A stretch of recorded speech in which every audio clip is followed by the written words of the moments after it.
Hello बच्चों, मैं हूँ नमक, खाने का असल जायका। हेलो दोस्तों। हेलो, तुम दोनों बहुत मजे के लग रहे हो। शुक्रिया, हम सब मिलकर बेहतरीन हैं। हाँ बिल्कुल। हेलो बच्चों, मैं हूँ नमक, खाने का असल जायका। मैं खाने को मजेदार बनाता हूँ और जिस्म को ताकत देता हूँ। बच्चों, कहानी सुनो और सब बहुत खुश हुए। सब तालियां बजाएं। अब मेरी बारी।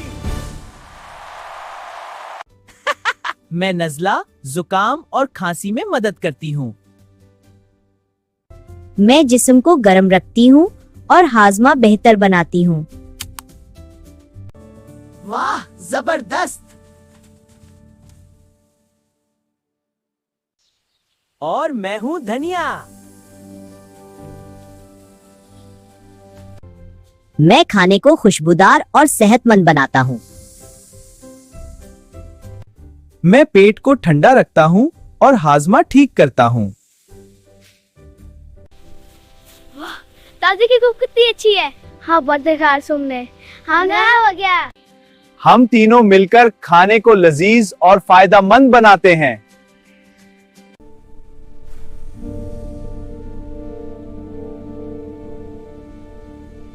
हमें सही मिकदार में इस्तेमाल करो। हाँ, ज्यादा या कम नहीं, बिल्कुल सही। ये तुम्हारी सेहत के लिए बहुत अच्छा है।